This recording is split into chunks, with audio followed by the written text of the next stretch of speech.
नमस्कार। आज हम हिंदी भाषा के एक ऐसे दिलचस्प पहलू को समझने जा रहे हैं जिसे एक बार जान लिया तो शब्दों को देखने का नजरिया ही बदल जाता है। चलिए एक बहुत ही आम से शब्द से शुरुआत करते हैं। शब्द है हार। अब इसके दो मतलब हो सकते हैं, एक तो पराजय और दूसरा गले में पहनने वाली माला। अब सोचिए क्या हो अगर हम इसी शब्द के ठीक आगे एक छोटा सा अक्षर जोड़ दें। मान लीजिए हम जोड़ते हैं प्र। तो देखिए हार का मतलब पूरी तरह से बदल गया और ये बन गया प्रहार, जिसका मतलब होता है चोट करना। अच्छा, एक और कोशिश करते हैं। इस बार अपने मूल शब्द हार में प्र की जगह आ जोड़कर देखते हैं और ये लीजिए एक बिल्कुल नया शब्द तैयार है, आहार, यानी कि भोजन। है ना कमाल की बात। बस आज हम इसी जादू के बारे में गहराई से बात करने वाले हैं। तो शब्दों को बदलने की ये जो जादुई प्रक्रिया है ना, ये मुमकिन होती है उपसर्ग की वजह से, जिसे अंग्रेजी में हम प्रीफिक्स कहते हैं। तो आखिर ये उपसर्ग है क्या चीज? सीधी सी बात है, ये एक ऐसा छोटा सा शब्द का टुकड़ा है जो किसी भी शब्द के आगे लग जाता है और उसके मतलब में एक नयापन या बदलाव ले आता है। और सबसे मजेदार बात तो ये है कि उपसर्ग शब्द खुद ही अपना मतलब बता रहा है। उप का मतलब है समीप या पास, और सर्ग का मतलब है सृष्टि करना, यानी पास बैठकर कुछ नया बना देना। चलिए अब जरा इस टूल बॉक्स में झांकते हैं और देखते हैं कि ये काम कैसे करता है। हिंदी में हमें मुख्य तौर पर 4 तरह के उपसर्ग देखने को मिलते हैं।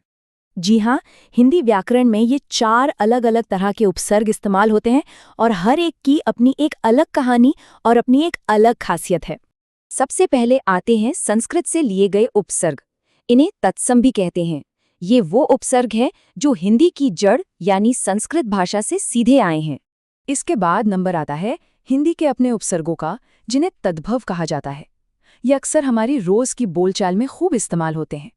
तीसरी तरह के उपसर्ग हैं जो उर्दू और फारसी जैसी भाषाओं से आए हैं। इन्हें आगत उपसर्ग कहते हैं और ये हमारे शब्दों को एक अलग ही खूबसूरती देते हैं।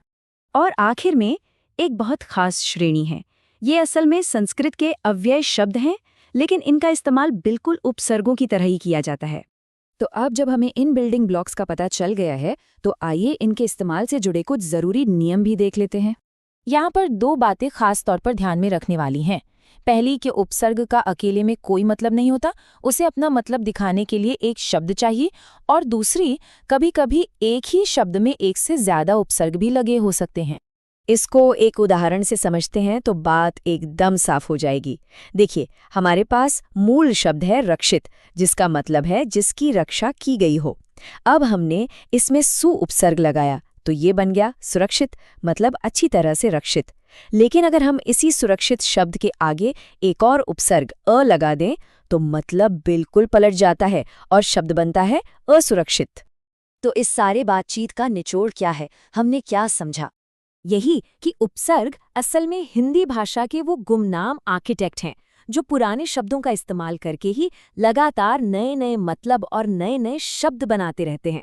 तो ये पूरी बात हमें एक बहुत गहरे सवाल पर लाकर छोड़ देती है।